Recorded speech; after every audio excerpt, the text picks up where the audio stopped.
प्रयागराज महाकुंभ में मिल गया 27 साल पहले बिछड़ा पति। अघोरी साधु के रूप में देखकर दंग रह गई पत्नी।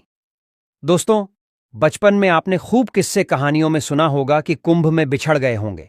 कई लोग जब एक जैसे दिखाई देते हैं तो उन्हें कुंभ में बिछड़े भाइयों का लक़्ब दिया जाता है। लेकिन 27 साल पहले लापता हुआ पति एक महिला को महाकुंभ में वापस मिल गया। जी हां, झारखंड के एक परिवार को प्रयागराज में चल रहे महाकुंभ में 27 साल पहले खोया हुआ अपना बेटा, भाई और पति मिल गया, जो अब सोशल मीडिया पर तेजी से वायरल है। पत्नी धनवा देवी ने अकेले ही अपने 2 बेटों कमलेश और विमलेश की परवरिश की है। सब उनके पति अचानक लापता हो गए थे। परिवार ने उन्हें ढूंढने की हर संभव कोशिश की, लेकिन कोई सुराग नहीं मिला। 27 साल बीत गए और महिला ने अपनी तकदीर को मान लिया था। लेकिन 2025 के महाकुंभ में जो हुआ उसने सबको चौंका दिया। प्रयागराज के महाकुंभ मेले में जहां लाखों श्रद्धालु और साधु संत इकट्ठा हुए थे, वहीं महिला के एक रिश्तेदार ने अघोरी साधु को देखा, जिनका हुलिया कुछ कुछ उनके पति जैसा लग रहा था। दोस्तों, सबसे पहले वीडियो लाइक कीजिए और कमेंट बॉक्स में हर हर महादेव जरूर लिखिए। गंगा सागर यादव अब राजकुमार बाबा के नाम से जाने जाते हैं। हालांकि यह परिवार का महज एक दावा है, जिससे पीछे हटने से परिवार इनकार कर रहा है। अघोरी गहरी आवाज में, वो जो खोया था वो फिर से मिलेगा, पर इस बार वह वही नहीं होगा जो पहले था। कैमरा धीरे धीरे घूमता है और दिखाता है कि यह अघोरी कोई और नहीं बल्कि राजकुमार बाबा हैं, कि हंसी रहस्य को और गहरा बना देती है। झारखंड के छोटे से गांव में रहने वाली धनवा देवी के जीवन में खुशियां थीं। पति गंगा सागर यादव, 2 छोटे बेटे और एक स्नेहिल परिवार। लेकिन साल 1998 में महाशिवरात्रि के दिन अचानक उनके पति लापता हो गए। पूरा गांव उन्हें ढूंढने में जुट गया। पुलिस को खबर दी गई, नदी तालाबों में तलाश की गई, लेकिन गंगा सागर यादव का कोई नामो निशान नहीं मिला। धीरे धीरे परिवार ने मान लिया कि शायद किसी हादसे में उनकी मृत्यु हो गई होगी। पत्नी धनवा देवी ने खुद को संभाला और अपने बच्चों को पालने में जुट गई। साल 2025, प्रयागराज का महाकुंभ। धनवा देवी के रिश्तेदार विशाल महाकुंभ में आए थे। अचानक कैमरा झूम इन करता है। विशाल धीरे धीरे साधु की आंखों में झांकते हैं और ठिठक जाते हैं। विशाल हैरान होकर बुदबुदाते हुए, ये तो गंगा सागर काका जैसे दिख रहे हैं, लेकिन क्या ये सच हो सकता है? विशाल धीरे धीरे साधु के पास जाते हैं, लेकिन साधु की आंखें इतनी ठंडी और निर्जीव होती हैं कि उसे देखकर डर लगने लगता है। पहले तो किसी ने विश्वास नहीं किया, लेकिन जब उन्होंने तस्वीरें देखीं तो उनके होश उड़ गए। कमलेश, बड़ा बेटा, भावुक होकर, मां, ये तो पिताजी ही हैं, हमें उन्हें वापस लाना होगा। परिवार प्रयागराज पहुंचता है और उस अघोरी को ढूंढने लगता है। आखिरकार गंगा किनारे एक श्मशान के पास उन्हें वहीं अघोरी दिखता है। कैमरा अघोरी के चेहरे पर फोकस करता है। उनकी आंखों में एक गहरी रहस्यमयी चमक है। धनवा देवी और उनके बेटे अघोरी के पास पहुंचते हैं।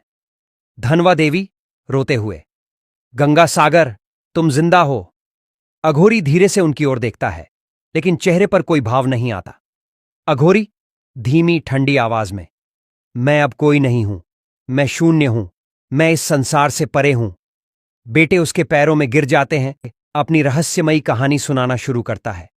अघोरी, 27 साल पहले जब मैं हरिद्वार गया था, मुझे किसी ने जड़ी बूटी खिलाई। उसके बाद मैं अंधकार में डूब गया। जब होश आया तो मैं श्मशान में था। मुझे एक गुरु मिले, जिन्होंने मुझे बताया कि अब मेरी पुरानी दुनिया खत्म हो चुकी है। उन्होंने मुझे अघोरी बना दिया। उन्होंने कहा कि मैं अब समाज का हिस्सा नहीं हूं, अब मेरी कोई पहचान नहीं है। शून्य में देखता रहता है। कमलेश, पिताजी, घर चलिए। अघोरी धीरे धीरे खड़ा होता है, गहरी सांस लेता है और गंगा की ओर देखता है। अघोरी धीमी आवाज में, 27 साल पहले मैंने गंगा को छोड़ दिया था, आज मैं फिर से गंगा में समा जाऊंगा। अघोरी अचानक गंगा की ओर बढ़ता है, जैसे उसमें समा जाना चाहता हो। परिवार उसे रोकने की कोशिश करता है, लेकिन वह मना कर देता है।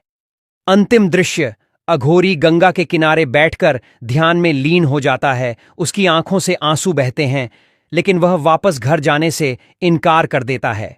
महाकुंभ समाप्त हो जाता है, लेकिन परिवार अधूरे सवालों के साथ लौट जाता है। लेकिन कौन किस रूप में लौटेगा ये कोई नहीं जानता।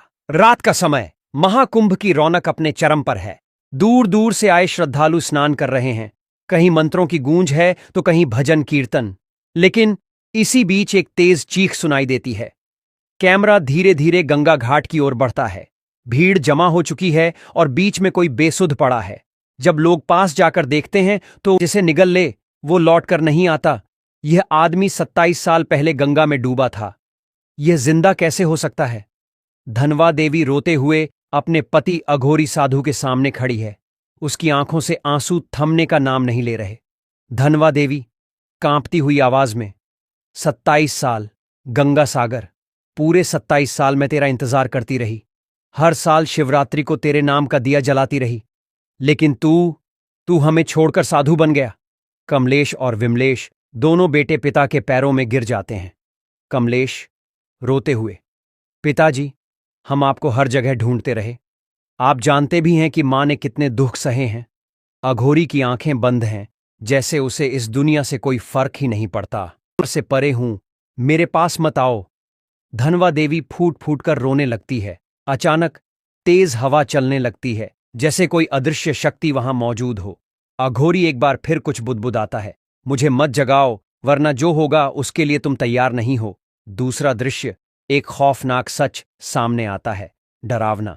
भीड़ के बीच से एक बूढ़ा सन्यासी आगे आता है। नहीं, ये संभव नहीं, क्योंकि तुझे मैंने 27 साल पहले गंगा में डूबते देखा था। पूरी भीड़ सन्नाटे में आ जाती है। अघोरी के चेहरे पर कोई भाव नहीं। दूसरा आदमी हैरानी से, अगर ये सच है तो यह आदमी जिंदा कैसे हो सकता है? अचानक अघोरी की आंखें खुलती हैं।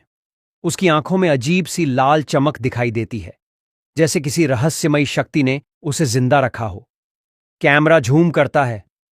अघोरी के चेहरे पर धीरे धीरे डरावनी हंसी फैलती है। अघोरी धीमी लेकिन खौफनाक आवाज में, मैं मरा नहीं था, मुझे गंगा ने वापस भेज दिया था। पूरी भीड़ कांप उठती है। कोई भी समझ नहीं पाता कि यह सब क्या हो रहा है। तीसरा दृश्य, एक ऐसी सच्चाई जो रुला दे, दर्दनाक है, लेकिन अघोरी पीछे हट जाता है। धनवा देवी फूट फूट कर रोते हुए, क्या तू मुझे अब भी अपनी पत्नी नहीं मानता? क्या 27 साल का प्यार, 27 साल की तड़प कुछ भी मायने नहीं रखती? अघोरी की आंखों में हल्का कंपन होता है, जैसे वह किसी गहरे दर्द से जूझ रहा हो।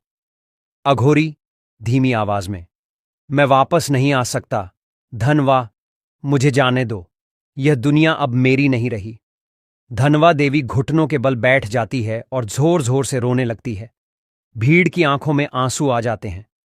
कमलेश और विमलेश अपने पिता को गले लगाने की कोशिश करते हैं, लेकिन अघोरी उन्हें भी रोक देता है।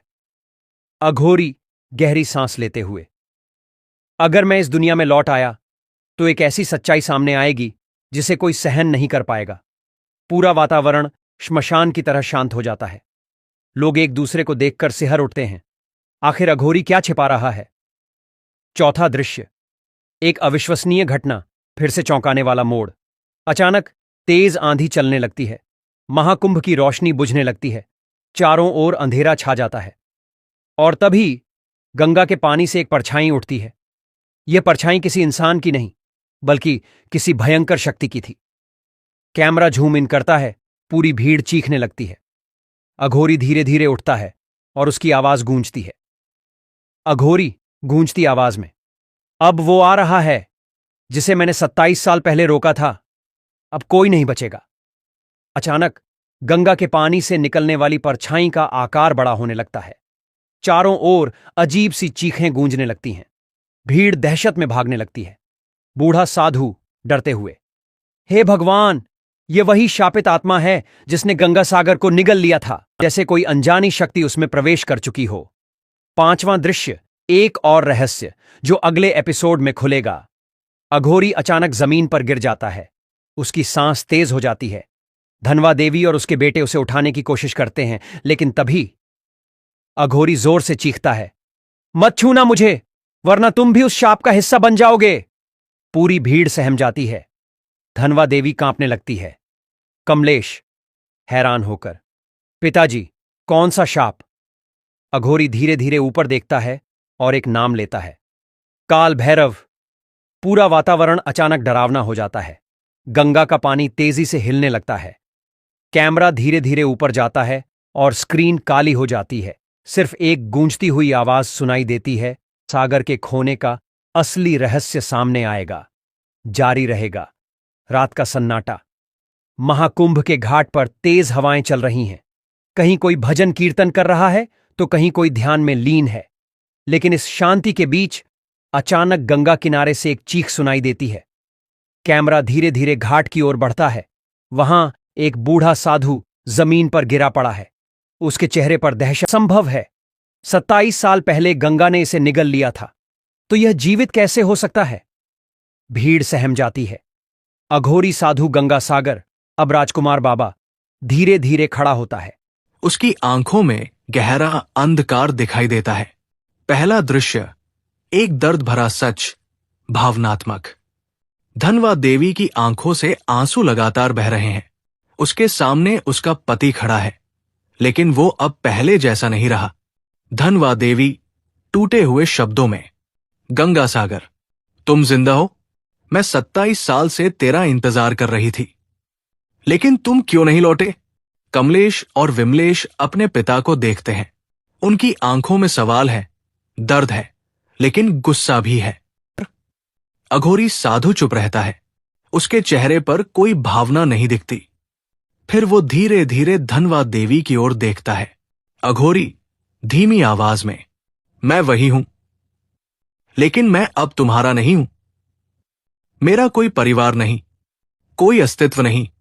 धनवा देवी घुटनों के बल बैठ जाती है और फूट फूट कर रोने लगती है। दूसरा दृश्य, बूढ़ा साधु कांपते हुए बोलता है। बूढ़ा साधु डरते हुए, तुम गंगा सागर हो ही नहीं सकते। तुम तो 27 साल पहले गंगा में समा गए थे। अचानक तेज हवा चलने लगती है। महाकुंभ की ज्योतियां बुझने लगती है। पूरी जगह पर अजीब सा अंधेरा छा जाता है। गंगा सागर, जो अब अघोरी साधु है, धीरे धीरे मुस्कुराता है, लेकिन उसकी मुस्कान में कुछ भयानक है। अघोरी धीमी लेकिन डरावनी आवाज में, मैं मर चुका था, लेकिन किसी ने मुझे वापस बुलाया। भीड़ पीछे हटती है। लोग भयभीत होकर एक दूसरे को देखने लगते हैं। पर किसने? तीसरा दृश्य, एक ऐसी सच्चाई जो रुला दे, दर्दनाक। धनवा देवी अब खड़ी नहीं रह सकती। वो अपने दोनों बेटों के कंधे पर सिर रखकर रोने लगती है। धनवा देवी रोते हुए, क्या तुम हमारे पास वापस नहीं आ सकते? क्या 27 साल का बंधन, 27 साल की तड़प, सब खत्म हो गया? कमलेश पिता के पास जाता है और उनके पैरों में गिर जाता है। कमलेश रोते हुए, पिताजी, हमारे साथ घर चलिए। मां ने बहुत सहा है। अघोरी के चेहरे पर कुछ सेकंड के लिए, मैं वापस नहीं आ सकता धनवा, क्योंकि जो कुछ मैंने देखा है, जो सच मैंने जाना है, उसे कोई सहन नहीं कर सकता। भीड़ सन्न रह जाती है। सबकी आंखों में सवाल है। चौथा दृश्य, एक अविश्वसनीय घटना, फिर से चौंकाने वाला मोड़। तभी गंगा का पानी अजीब तरीके से हिलने लगता है। दूर कहीं नगाड़ों की आवाज आती है। चारों ओर मंत्र गूंजने लगते हैं। अचानक गंगा से उठती एक परछाई किसी राक्षसी आत्मा का आकार लेने लगती है। भीड़ चीखने लगती है। बूढ़ा साधु कांपते हुए बोलता है। बूढ़ा साधु सिहरते हुए, काल भैरव। अघोरी की आंखें चमक उठती है। वो जमीन पर गिरता है। उसे देखना कोई नहीं चाहता। अचानक परछाई और तेजी से आकार लेने लगती है। कोई अदृश्य शक्ति पूरे क्षेत्र में फैलने लगती है। पांचवा दृश्य, एक रहस्य जो अगले एपिसोड में खुलेगा। अघोरी जमीन पर पड़ा कांप रहा है। उसका शरीर भभूत से ढका है, लेकिन उसके अंदर एक अनजान शक्ति जाग रही है। धनवा देवी और उसके बे है। वो जोर से चीखता है। अघोरी भयावह आवाज में, मत छूना मुझे, नहीं तो वो शक्ति तुम्हें भी निगल लेगी। कमलेश और विमलेश डरकर पीछे हट जाते हैं। दोस्तों, सबसे पहले वीडियो लाइक कीजिए और कमेंट बॉक्स में हर हर महादेव जरूर लिखिए। इसके साथ ही आपके अपने धर्म कथाएं चैनल को भी सब्सक्राइब कीजिए। भीड़ स्तब्ध खड़ी है।